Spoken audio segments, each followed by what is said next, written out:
Hello, welcome to the podcast. We don't know exactly what we're calling it yet, but it's a podcast and we're doing it. So we have a few topics that we want to talk about today. I guess we should introduce ourselves. I'm Ewan. I'm Jason. I'm George. So should we introduce the topics first, or just go straight in and start talking about them? Let's just say kids in the 2000s. Let's go. Yeah. Okay. So we all grew up in the 2000s, and it's sort of a weird point in history. It's kind of a transitionary period between the new generation and the old generation, so we thought we'd talk about it. Yeah. Who wants to... Three Canadian kids talking about the 2000s. Yeah. So the sort of jumping on point to this was VHS tapes, because VHS... We all grew up with them, but they're not around anymore, really. You won't. Yeah, they're a pretty nostalgic feature of the 2000s. Yeah. I still collect them because I get them pretty cheap at thrift stores and stuff, but it's not really a big market anymore. That's a shame too, because a VHS tape was always nice to have as collectible, like on the shelf, you know. Mm-hmm. And now we have DVDs, which are a good substitute, but still, I still miss them. Even DVDs. DVDs are on the decline. It's Blu-ray now. Yeah. I don't know. Thinking about it, I don't know when that's gonna reach its peak. Like, I don't know how far exactly we can progress before it gets to its maximum. Like 4K is like better than you can tell. Yeah. So I don't know if they can. We're getting close to the end. We're getting close to the pinpoint. Mm-hmm. Then they'll probably just, I guess, repeat the cycle. I don't know what's going to fucking happen. Maybe IMAX. Home IMAX. In your home Welcome to the future. Maybe it'll be what Men in Black predicted, and we'll have those mini DVDs come back. But one of the interesting things about VHS tapes is that we're teenagers and we know all about them and we still use them when we were kids. But the younger kids of today don't know what they are. They're not familiar with them, which is really weird for us, obviously. Yeah. Kids React. Yeah, there was the Kids React video of the kids who only knew what VHS tapes were because of a joke about them in Teen Titans Go. Mm-hmm. It's sad, but I'm assuming the kids on that show are like 8 years old, so it makes sense. Like, they wouldn't have one lying around. Mm-hmm. Yeah. Does anybody want to talk about particular VHS memories? Oh, yeah. The one VHS memory that I have most clear in my mind is, I think I was like 4. It was a Sesame Street movie. I just remember sitting there with my grandmother and watching it while having a nice soup. That's like, I don't know why, it just stuck in my memory for years and years. That's first thing I think about with VHSs. I don't think you can get quite stuff out DVDs. You won't have the same effect. I don't know. Yeah. For me, it was a little less happy. I remember wanting to watch Rocky on VHS, and I put it into my VHS player, and it wouldn't read it. I never had this case with other VHS tapes, but it just wouldn't read it, and I kept putting it in and taking it out, and the player just wouldn't read it, and eventually it broke. Like, my whole VHS player broke because of Rocky. Eventually we got it fixed, but I was still ashamed. Like, I wanted to watch that movie. Mm-hmm. That's probably not something you're gonna have so much anymore. Like, kids going, "Oh no, Netflix broke." That's not. Yeah. Like, even with Blu-rays are like fucking tough as shit. Yeah. Those things, you're gonna have a hard time breaking them. They're really scratch-proof and all that. VHSs, although they're amazingly tough, if they break, they're gonna break your system. Yeah, like with me. Yeah. If anything, it's your system that's gonna break the thing now, not the other way around. Yeah. One of the things I find really interesting about VHS tapes is all the stuff that you can't get any other way. Like, I have 2 copies of Batman Beyond Return of the Joker because I have the VHS copy, which is like the censored version where they've changed scenes, and the DVD copy where it's they left in scenes that they took out. So it's always interesting to see that kind of thing. Yeah. And so I lived near a movie store, so I have very clear memories of renting VHS tapes of various things. I remember renting like Charlie Brown cartoons and Godzilla 1985, which had at the beginning the Godzilla versus Bambi short, which nowadays you can watch that kind of thing on YouTube, but when it used to be at the beginning of VHS tape, it was really weird and novel. Mm-hmm. Like, you can watch anything on YouTube right now. I don't think it just applies to VHS. Yeah. Like, you could probably get a full DVD movie from the 90s or early 2000s on We YouTube. got this site from YouTube. Yeah. Yeah. I mean, yeah. Shout out to CinemaSins for letting me know about this through their podcast. So I guess that'll bring us on to our next sort of topic, because as kids, we're kind of the generation of when TV is starting to die out, or particularly like cable and TV channels. Yeah. Good riddance. Yeah, it isn't really a very convenient service to begin with, but It's full of like difficulties and troubles. It's not like useful. no. Yeah, it isn't as reliable. And it's going to be weird for like the next generations to think, wait, so you had to wait for it to be on at a particular time and then you would never see it again and you can't pause it. Unless you had like a recorder. Yeah. But other than that, you would only watch it one time, most likely. That was actually the main reason I had VHSs, because I could tape things on them and play them back at a later date. It's difficult to do with DVDs, and I've never even heard of something that can do that with Blu-ray. Mm-hmm. I remember doing that for George Shrinks. I remember recording some episodes. It was a good time. I have like 3 seasons of Power Rangers on there. Well, yeah, I remember I had a bunch of Godzilla movies recorded and I just watched them on repeat because I didn't really know where else to watch them. But we're some of the first generations to have been watching shows on the internet simultaneously. We might be the only generation that will have both TV and things like Netflix and YouTube. That's probably one's gonna. I wouldn't say it would be the only one, but I say it'd at least die out by the next one, because it'd be almost like the VHS of our generation. Yeah, it's not going to be long, is it? No. But so yeah, I remember watching a lot of. I remember the shows I watched on TV were all Canadian shows like Prank Patrol and Jacob Tutu and Popular Mechanics for Kids. But all the shows I really remember I watched on the internet, stuff like Sonic the Hedgehog and the stuff that stuck with me. Do you think those shows still live up? You mean Jacob Tutu and that kind of stuff? I went back and watched a lot of Jacob Tutu, and I still really enjoy them. Oh, okay, that's good to know. Because I bet with modern television, especially Canadian one, I bet it wouldn't hold up at all if you watch it 10 years later. Yeah, that's going to be a weird thing that we watch Canadian shows, but Canada's kind of losing its own entertainment business since we all watch American stuff. Yeah, all the channels have changed around. I don't know where half the Canadian channels are anymore. They've been replaced by American ones. They're still around, but I couldn't tell you what channel they're actually on. Mm-hmm. Yeah, I don't know about how Prank Patrol would hold up, but the cartoons seem like they're still good. What was the? Oh yeah, K still holds up, I think, but Popular Mechanics. To a different degree, it holds up, but almost has a nostalgia factor. Not yeah, I watched a bit of it the other day, and it was nostalgic, but it was also kind of cringy. It might be a good, like, so bad it's good kind of watch, because they are pretty cheesy. Yeah. They're good, but who knows? Mm-hmm. Yeah, who knows how much of any of this stuff is going to be remembered, really. Yeah. Oh, George of the Jungle. That was the other show I remember watching. The new version. The anime one? Oh, I love that one. Wait, I got obsessed with that for a long time. I wasn't obsessed with it, but it was good. Yeah, it was one of the few shows I would, like, tune in to watch as a kid. I would be like, oh yeah, I gotta watch this. That and maybe Fairly Odd Parents I was into for a while, too. Yeah, me too, but that show just died and died. Yeah.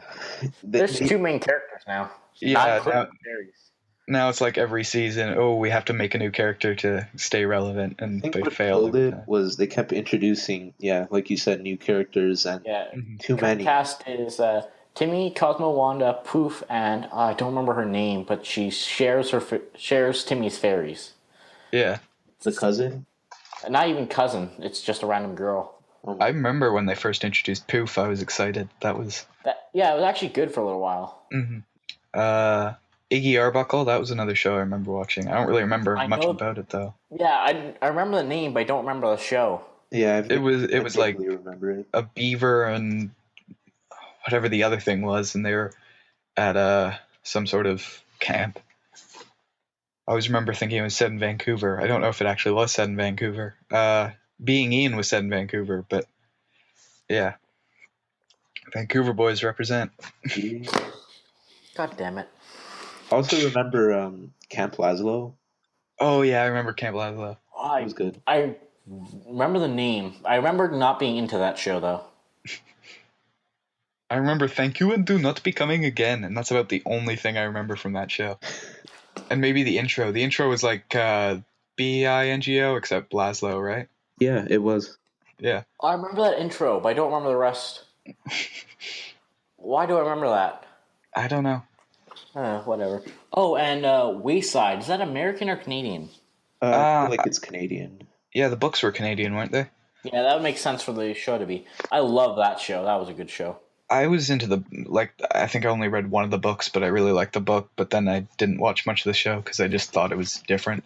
And that's, like, now I'm cool, and I'm cool with things being different, but when you're a kid and you start something, it's like, yeah, this isn't what I thought it would be. Mm.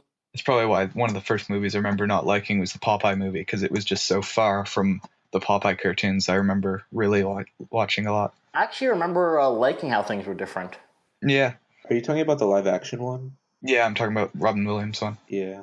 I saw a little bit of that as a child. My grandpa put it on. No idea how he knew the channel. No. Just randomly. Just beep, beep, beep. What is this? Popeye. Sit down. I remember renting it and watching it with my grandparents and eating popcorn, and then about like half an hour in, I was like, yeah, I don't want to watch this anymore, Grandpa. Why is it always the grandparents who show it? I don't know. I guess because grandparents were the ones who watched the old Popeye cartoons when they were little too, because it's a pretty old cartoon. Yeah. Maybe it's just because we're young, but maybe they appreciate it more than we did. Yeah, they probably did, because it's probably not that bad a movie. If I went back, I could probably enjoy it for the kind of comedy it does provide, but I don't know. Actually, I think they reference how old people like that movie in Fairly Odd Parents, going back to that topic, because I remember seeing an episode where like Timmy's grandfather came over or whatever. Yeah. I remember that episode, yeah. Yeah. So I guess that has some weight to it, seeing as how they put it in a TV show. Yeah, I guess so. That was a good episode. So this is something like I've talked to you guys about before, but since it's the podcast, I guess I should get down that being Ian and I have an odd relationship, since it seems to be imitating my life to a disturbing degree. Yeah. The character of Ian is like, he's into filmmaking, and I'm kind of into filmmaking. I have a YouTube channel. That's what you guys know about me. And Ian's from Vancouver, and I'm from Vancouver, and just a lot of really creepily close to me things about his character. And when I watched it as a kid, I was like, "Yay, cool! I like this kid." And then when I watch it now, I was like, "Ooh, did I just watch this?" And then somehow subconsciously, I wanted to be this kid. I remember disliking the kid, but I remember liking the show, which is odd because I like you. Yeah, Ian is kind of a jerk in the show. Yeah. Really? What? You never noticed? I remember I got a DVD of it recently, and one of the bits that made me laugh a lot was his two friends are playing basketball, and they one of them scores, and he says the crowd goes wild, and he turns to Ian, who's reading a book, and he looks up and says, "Yay." He's not really that nice. Yeah. I don't know if any of the characters are really that, like, they're all very weird and flawed, but I don't know if any of them were actually really good characters. Well, it's a good show. They were brothers. They're not nice at all. No. The characters do bounce off each other very well in that show, though. Yeah. And 16, that's another show we've talked about at length. Yep. It's good. Even though I didn't actually rewatch any of it. I watched like the beginning of the first episode and went, no. I really enjoyed that show while I was on. That was one of the few series I was very sad to see end. It was one of the few I actually specifically went on TV to see the finale. Yeah, I remember. I remember being disappointed at the finale, but that's a story for another time. Yeah. Was it Well, like a cliffhanger? No, not cliffhanger, just kind of disappointing ending.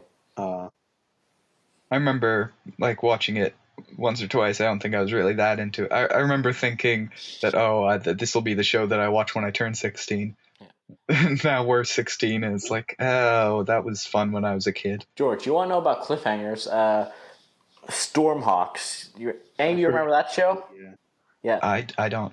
I'm pretty sure it was also a Canadian show. It was I'll show you some pictures of it later, but it's kind of this dystopian-esque, I guess you could call it.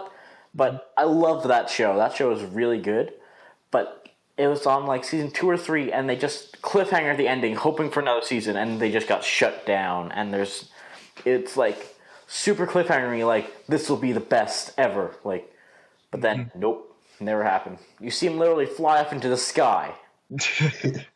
I remember the animation in that show being really resonating with me because it was cell shaded, and for the time, I thought that was amazing. Yeah, it was cell shaded. That's one of the shows that got me really into that like style. Which if you know me, you'll know that like most of the things I really enjoy are cell shaded. That is true. Borderlands. Anyway. Hey, Claptrap. Well, actually wearing a Psycho shirt, but whatever. He's over there in the corner. Yeah. But yeah, I remember when I was a little kid, and this connects to watching these kind of shows on YouTube and on other things like that. But I remember not having the patience to watch a whole show, so I'd skip to the finale a lot. I remember a lot of the time skipping and going, wait, that's it. So stuff like Sonic Underground ended very suddenly, and Spider-Man Unlimited. I used to really like that because Carnage. Yeah, Spider-Man Unlimited. It was sort of a follow-up series to the 90s Spider-Man cartoon. Oh, okay. He flies into space and then ends up in another dimension where there's a bunch of animal people, and Venom and Carnage go with him. And I liked it because Venom and Carnage were my favorites back then. But the show ends very suddenly. It ends, the cliffhanger is like, oh, the building's falling apart and they're inside, and then it was the end of the show. And I remember when I watched that first, I was like, wait, so the show ends with them all dying? Because it did like occur to me that was the cliffhanger. I just thought, well, if it's over, that means they're all dead, right? Yeah. Any good cliffhangers? Any like cliffhangers you guys like that you'd like to talk about? I can't think of any that I'm not really pissed at. Yeah. I don't know. I used to like Doctor Who cliffhangers but Doctor Who's continued like consistently for however long it's been, 60 years. And then there was a large gap. Yeah. I don't think that was a cliffhanger.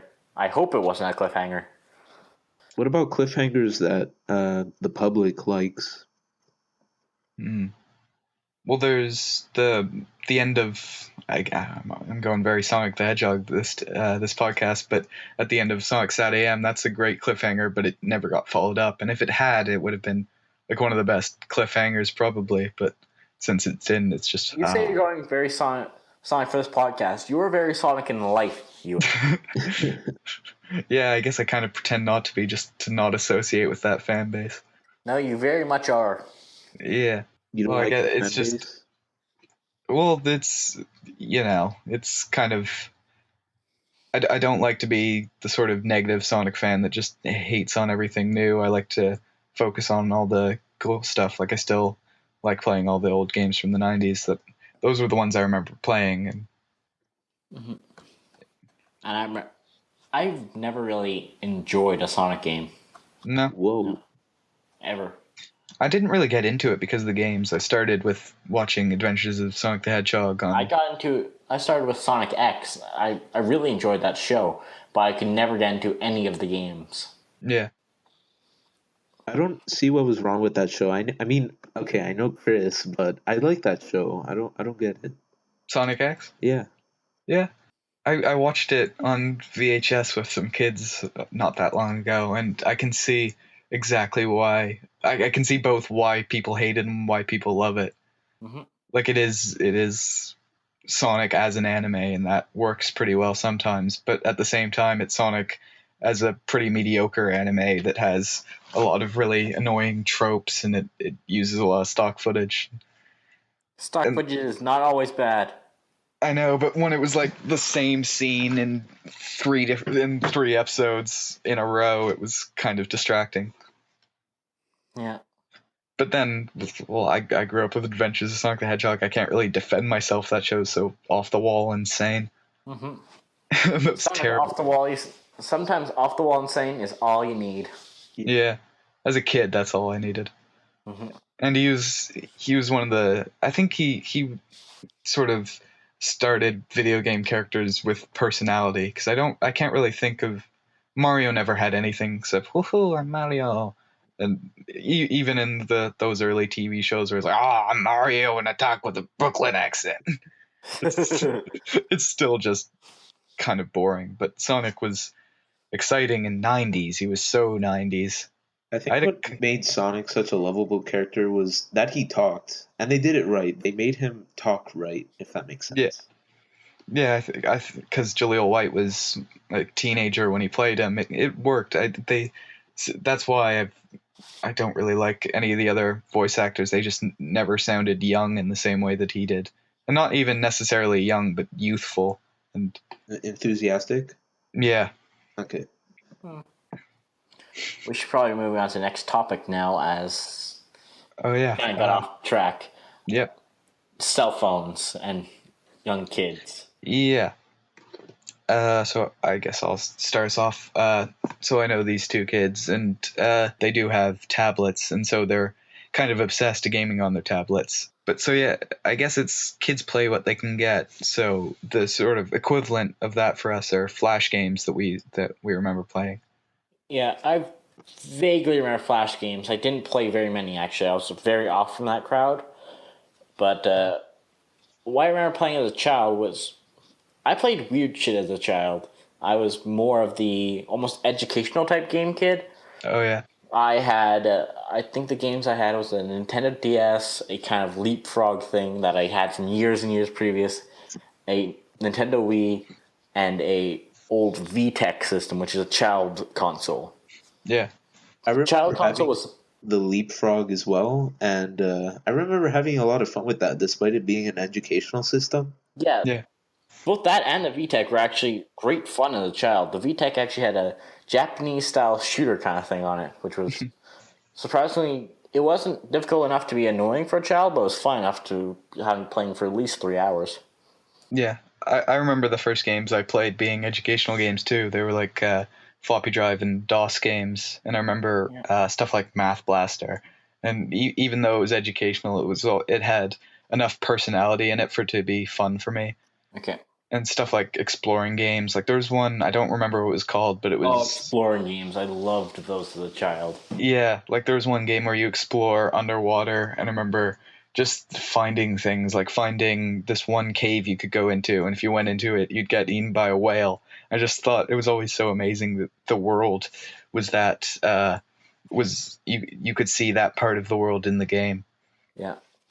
And that can kind of bring us into video games, because I remember my understanding of video games being kind of odd when I was a kid. I remember trying to explore worlds that weren't really there, because sometimes the illusion of a world that a video game gives you as a kid, you don't fully understand that it is just an illusion. I understood.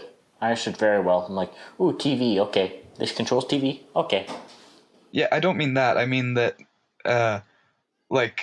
I didn't have anything to get immersed into, really. I had just, like a side-scrolling Japanese shooter and a tablet that had it had fourth wall breaks. Mm-hmm. Well, there were things like I remember Cars on the PS2. Just the fact that the world is only surface deep. There's nothing more than what you can see. But I always thought there was, and I'd look for it. So like in the Cars movie, Lightning McQueen wants to get to the interstate, so I'd follow that road and see if I could make it, and of course I couldn't. I'd just get to an invisible wall, but I'd think, oh, maybe I went the wrong way, let's keep trying, because I bet it's in here somewhere. I'm on the same page as you with that. As a kid, you think these game limitations, they just seem so real, like the world, you're immersed in it, and you think you can go these places, but really you can't. Yeah. Another one I remember is stuff like Lego Star Wars, where they have the hub world, and you think, oh, the hub world must be somewhere. Let's see if I can get off this part of the map and get somewhere else. And I successfully did that with a game once. I got off. I glitched the game, got through a wall, and into a different area. yeah, That wasn't even part of the level. Some games do that. Call of Duty is slightly infamous for that, or infamous. yeah, I know you get pissed at me for saying that. yeah. I tried not to say anything because I don't want to have that demeanor in a podcast. Oh yes, They're gonna think I'm so cool because I didn't correct his mispronunciation. I'm doing it almost on purpose at this point. But On purpose, you mean? fuck you.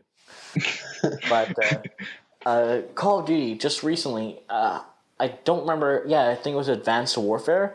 They released a DLC map, but someone realized that there was an entire second map from a previous game, like 10 years prior, just outside the wall.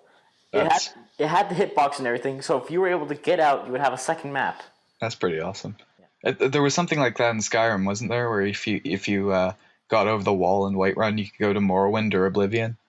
I don't know. I'm not a Skyrim fan, but I remember seeing that and I thought, oh, that's so cool. And I watched it and it was like just landmarks from those that were part of the background. And I was like, oh.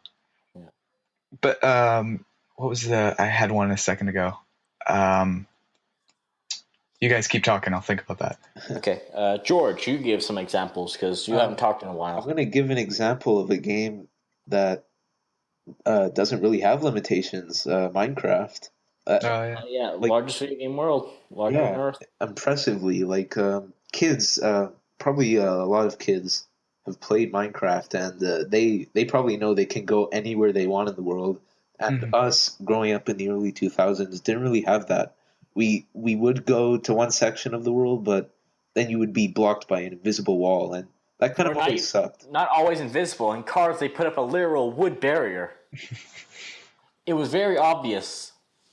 I liked it where they kind of made it look like a decoration to where the wall wasn't invisible, but it looked like it was part of the map. Yeah. Cars didn't do that. They blocked off a road with like wooden beams. I just remembered what the other thing was. Super Mario 64 DS. There was a glitch in that game, which I found out about on the internet, where you can, if you slide down a tree, you can fall into water that's underneath the map. And they use this glitch, like in the video, I remember they used the glitch to get up into the cannon so you can shoot up on top of the castle. But when I played it, I was like, oh, I'm under the ground. Maybe if I swim far enough, I'll find another part of the game. Like, even when it's a glitch, I still thought there might be something hidden there. Yeah, a lot of 2D games actually have something like that. Like Earthbound, it's all one map. But Yeah. But they'll have teleport points to teleport you from one to the other. You never have transitions. Yeah. But going on to glitches, there's some pretty infamous glitches that can do some cool shit. Yeah. Infamous. I'm going to do it on purpose now because you're pointing it out. Okay. You touched upon this like very briefly, but you were talking about swimming. Can we talk about swimming in video games? Those were always the most memorable scenes for me as a kid. They were? Good or bad? I know most of the time the developers didn't really pull it off, but I thought they were amazing as a kid. Like, wow, I can go underwater. I can't just go on land, but there's this whole other part to the world that I don't know of. Strangely, I don't think many games I played as a child had water. Yeah. Well, obviously, there's like Mario and Sonic games. The underwater levels are the worst, but there's things like Mega Man 2 really pulled off underwater levels pretty well. Donkey Kong Country wasn't that bad. I can't really think of all that many examples. Yeah. Well, the only other thing I can think of would be like some of the Power Rangers games, not the main ones, but like the side ones like Ranger and such. Ranger Shadow of Omnia. I don't remember if the first one does because I'm not far enough. Omnia, I don't remember how to pronounce that. But it had underwater levels, but the underwater levels were just the normal levels retextured with some boost pads around. So I guess they did it right. It was controllable with some ice physics or whatever. It wasn't super annoying, but it's not like different physics or anything. So I don't know if I can really count that. I have good memories of the Mario 64 underwater levels, but that might just because the music is so chill in those. It's like copyright strike.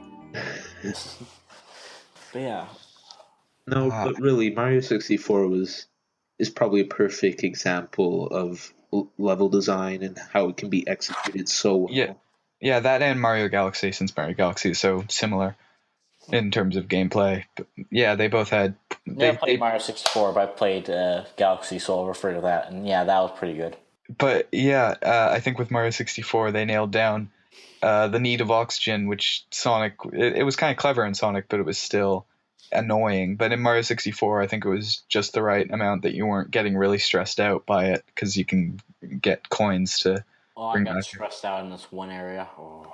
Oh yeah, You know what stresses me out in games? Timers. I really hate yeah, timers. Some yeah. timers I can agree with you. Other ones, nah. I think I'm still stuck in Yoshi Topsy Turvy. That was a game I had as a kid, and I don't think even to this day I've gotten past the timer levels because it just made me give up when I was a kid. Uh, I remember getting pissed at those levels, but then me getting pissed just made me like concentrate harder, and that's how I kind of beat a lot of them. Going back on the topic, kids and cell phones. Oh yeah. Yeah. yeah. Should we keep talking about flash games, or should we talk about cell phones? What should we talk about now? Kids having actual cell phones, because Okay. when I was Okay. a child, I had literal like aspirations to have a cell phone. They were almost this mystical object. First time Yeah, I remember one kid in my class had a cell phone when I was in probably first grade, and it was just so weird. It wasn't something I knew what it did. I remember making fake cell phones out of cardboard just because it was the thing people wanted to have. yeah, I think I might have done that too, but nah, my I parents did the same thing with iPod touches. I didn't. Yeah. I had those around the house, so I was fine. My parents got them from work, so. I But yeah, my remember parents had. begging for an iPod 4, I think. Yeah. When I was like 11 or 12, and I eventually got it, but Hmm. now I can't use it at all. It's just so slow. The apps don't Hmm. work as well. All my old iPods still work, actually, to a surprising degree. They have low battery life, but they still work. I still have the old YouTube app. You remember the brown one? Oh yeah, with the old Oh Apple yeah, TV. Yeah, I still have that one. That's probably the yeah. best version. And it's still amazing. It still works just as I remember it. I remember some of the first cell phone games I remember seeing were on the flip phones. There was like there was a Family Guy game where I think it was like the chicken fight game where you kick Griffin as far as you can go, and it was one of those kind of games. I remember Miss Pac-Man too, but it wasn't quite as good as stuff like Game Boy or DS, and now it's kind of better. It's not quite as good as 3DS, I don't think at the moment, but it is pretty darn My close. phone, my Microsoft phone can run Final Fantasy, so Another thing about the Limit of the Worlds is I remember Crash Nitro Kart had this on the Game Boy Advance. It had one level where to unlock a character you had to go outside of the map, and then if you drove far enough you'd find the character and there was a bit of dialogue and then you'd unlock him. And I think those kind of Easter eggs, finding them early on, kind of encouraged that kind of exploration that didn't actually lead anywhere at that point. It does to a greater degree today, but it didn't really back then. yeah. I'm trying to think if I can find any examples like that. Hmm. But so yeah, Game Boy Advance was my first personal system, and I remember first game I played on it being Crash Nitro, or not Crash. It was Crash. It was Crash Bandicoot, Yeah. Purple. And now kids can play that like a bunch on their phones. They could have like I don't know. Well, they could play like the PS1 version on a tablet pretty fine, and I was there playing Game Boy Advance dumbed down 2D Crash. So it's kind of Yeah. weird. Yeah. Like as children, what did we really have? Like What do you mean? like what would you bring to school in your school bag that you could consider equivalent to a cell phone? I can't Toy think of really color? anything. At most like a DS. Yeah, I remember bringing my Game Boy and my DS later on, but Yeah. yeah, that was about it. Are you I referring remember, to like a social aspect or a gaming aspect? Bit of both. Yeah. I never really had any. I didn't really have any social aspect until DS, and with DS it was like Picto Chat, which Yeah. I don't think I used more than twice. I used picture chat a crap ton when I Yeah, had my me DS. too. That was fun. I remember freaking someone out because I had the eye, which had rainbow, which would appear on the old DS, but couldn't be drawn on the old DS. Huh? Oh yeah. I remember that. Yeah. I remember I was always a bit behind. Like I wanted a DSi, but I got a DS Lite because it was cheaper, and I had my Game Boy Advance for a lot longer. Like for a lot of the time that the I never had a Game Boy Advance. DS. Yeah. First ever like personal console I was given was for my, I think 8th or 9th birthday. Was given a choice of 3 consoles: a PlayStation, like a PSP, Hmm. like the original one, a DS, and a Game Boy Advance. I of course went for the DS because I could also play Game Boy, so I'd be getting 2 choices at once. Yeah. Nice. But yeah, I've had my Game Boy Advance since I was 5, and it still works, and I'm still getting things for it. Like just today, I got in the mail a headphone adapter, which is a feature it probably should have had from the get-go. The SP AGS 101. Yeah. Uh, yeah, at 5, I didn't do that. I didn't have any of that. Hmm. At 5, I had collectible watches. That's the best I had. What, like Game and Watch watches? Like No, not even that. Like, just watches? yeah, just watches. I didn't even know anyone with a Game Boy. Yeah. I vaguely knew what they were, but I'd never even seen one up to that point, I don't think. Well, I guess it was kind of unpractical to carry one around in the first place. They were so bulky. What, the Game Boy Advance? Yeah, I guess. I Oh, still I don't did. know. Wasn't he referring to color? Uh, Just no, just any Game Boy. Oh, Just I didn't know anyone with any console like that at all. I barely knew what the gaming entire scene was until I was in grade 4. That's when I kind of found a lot of things that made me the person I am today. I knew pretty early on. I think I remember watching my brother play Final Fantasy VII on a PS1. I Naming the character rude things. I didn't have any of that now. Hmm. Grade 4 was like my almost awakening. It's when I basically changed who I was. Yeah. But yeah, I also remember I had on my PS1 I had a jam pack disc which was a bunch of demos for games. So I remember things like Crash Bash and Spyro and the Spider-Man on PS1. And I remember playing that over and over, like the demos over and over. Because again, when you're a kid, you play what you get. So it's just probably why I was so into stuff like Club Penguin and all the stuff on Miniclip that was you could just start playing it right away. I've only touched Miniclip twice in my life and never touched Club Penguin. Yeah. I knew what it was because there was a few older kids in my school who had played it, and that was their social thing. That was like equivalent to their Facebook almost. Hmm. I They'd had always the meet up at chance. 4 o'clock. I can remember that. Heck, I could name off names. I won't, but I could. Yeah, I remember I used it to talk to my friends too. I had I was friends with all my friends on Club Penguin. I had the chance to play Penguin pretty early on, but uh, I think the membership just really turned me off. I didn't like the idea of paying for something. I think I started before memberships were a thing. I remember I started the first year, and it was I was in this library that had PCs, and I played. My brother went on Miniclip, and we played mini golf, and then Club Penguin, and I set up a Club Penguin account, and that was the one I used until however old I was when I stopped, probably like 10. Yeah, close thing I had to that was AQ Worlds. And you remember that? Adventure No. Quest. Yeah, Adventure Quest Worlds.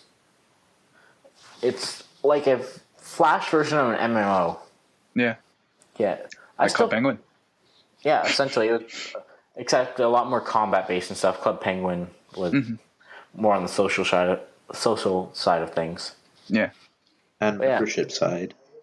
No, AQ also had memberships. They still do. I don't know. I really don't like paying for stuff. You don't have to pay on AQ though. AQ, you'll have access to 99% of the game without membership, but the last 1% is locked behind a member gate. I've had member before, and it's been nice. It gives you a lot of perks, but you don't need it. I still play without it. Yeah, I remember seeing things like RuneScape and that kind of thing, and like they appealed, but I didn't really get into them. I remember stuff like Pop Tropica I did play a lot. Yeah, never played or touched on any of that in my childhood. No. Like grade 4 is when I got in, as I said before, and that was all behind me at that point. That had already kind of fallen out of practice almost. Mm-hmm. A lot of people, anyone who I knew who had done it, didn't do it anymore. Mm-hmm. Well, I remember in the 3rd grade, like at the end of class, we had computer class back then. I remember that now. That all just came back to me. I had computer class with Mr. Webb. Oh yeah. But in my computer class, whenever we finished and had free time, we were allowed to play educational games. So we all played Funbrain, the Funbrain arcade site, which was Jeff Kinney's website, I think. But we'd play the educational games because we were allowed, and they were pretty fun. And it always had ads for Pop Tropica, so that's how I eventually got into that. Yeah, I never even touched on any of that. Computer class was spent with me like an art studio style thing. Mm-hmm. Kids Picks, I think it was called. Yeah. Yeah, I spent all my time in there while other kids played on whatever, like Pop Tropica and stuff. For me, it was more Miniclip and Pop Tropica. I remember really getting into Pop Tropica. It almost convinced me to pay for membership. That's how good it was. I remember a lot of the kind of like just made by one guy in his basement kind of Flash games like Territory Wars or Raft Wars. That was really fun. A lot of stuff like that. And I bring it back. I don't know to what degree kids of today are really gonna get into that kind of stuff. Yeah, closest thing I can think of is a app that a bunch of my friends have played. Not Star Wars. It's Star something, but that Star Warfare, I think it is, or something like that. It's like a third-person shooter style thing, and I know a lot of people who play that and get into it, and that's almost in the same vein as those. Well, I think mobile gaming's kind of replaced Flash games as the free gaming that kids can get. Yep. And I think it's just as good too. Like, I don't think they're missing out on not playing Flash games. They offer the same. I don't know. I think Flash games always had this sort of uncensored freedom to them, I think. I've never really touched a Flash game, so.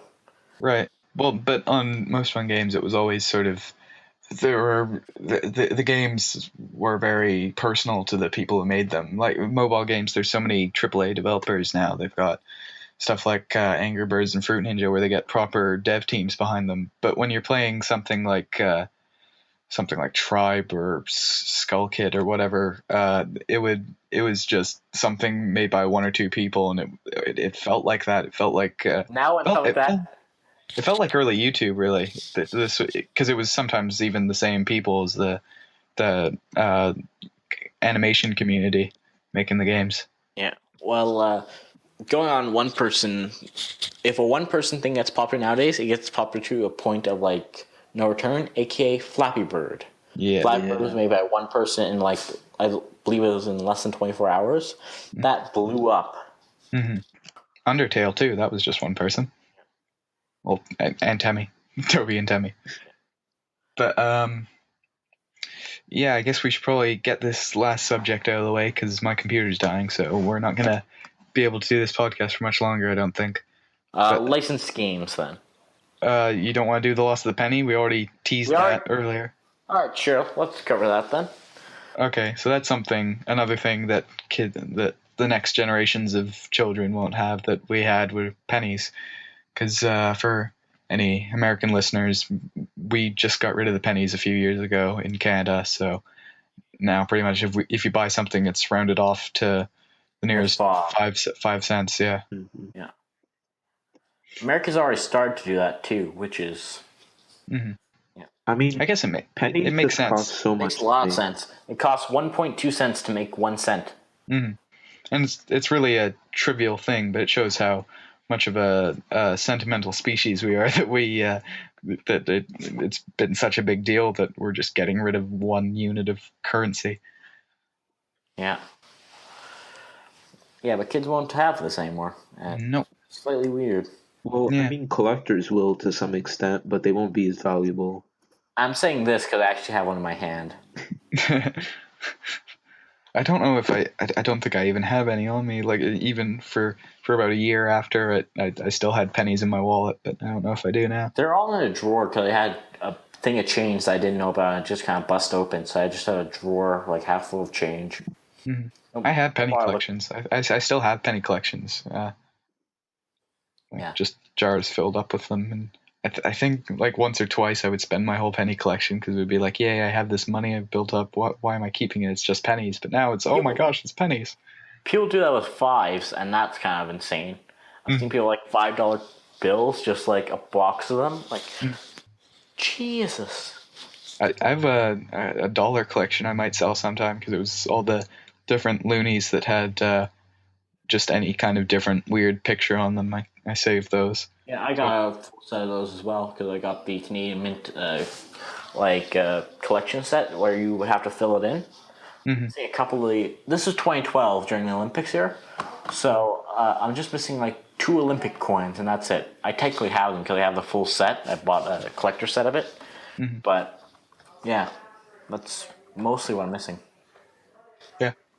I also remember those special limited edition coins for the Olympics. Yeah, that's what I'm talking about. I have all but 2 of them. Also, Yeah. there were other events.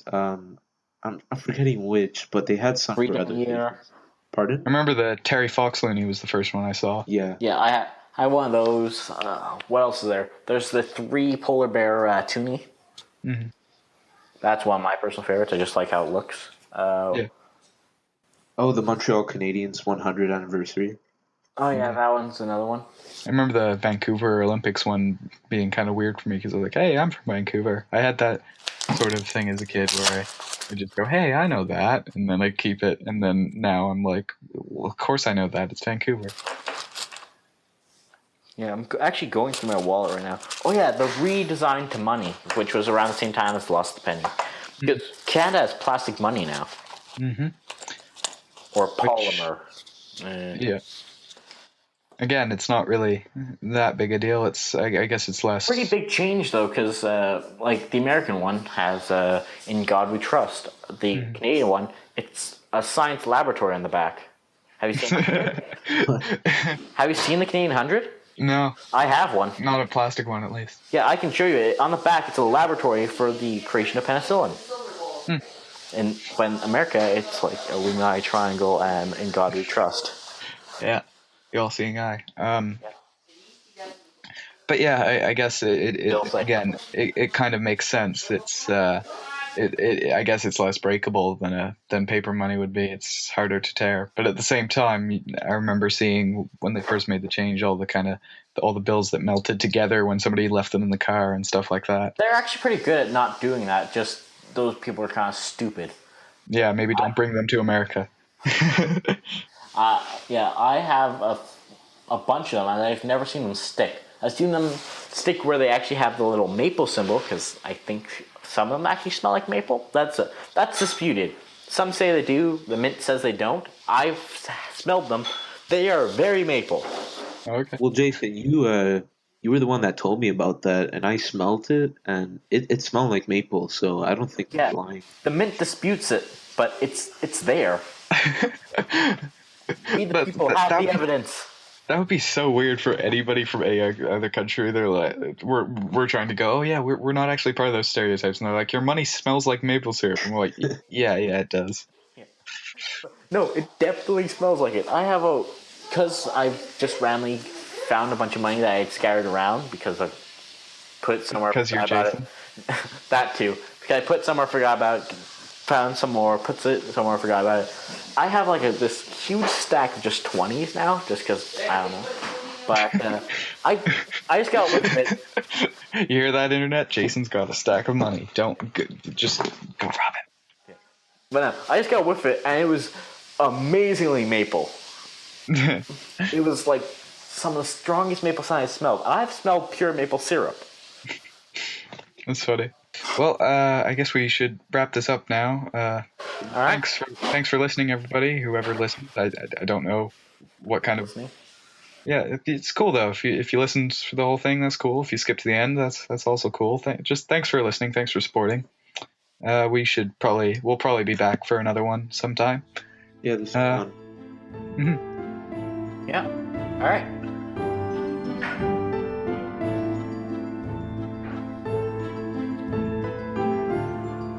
All right. See ya.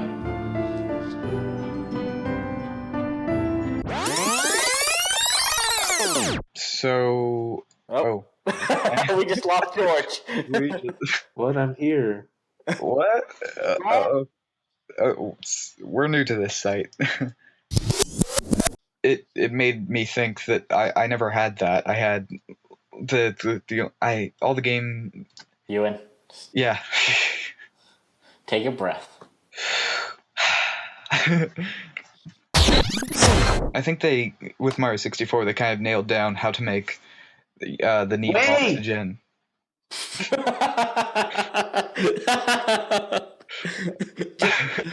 What?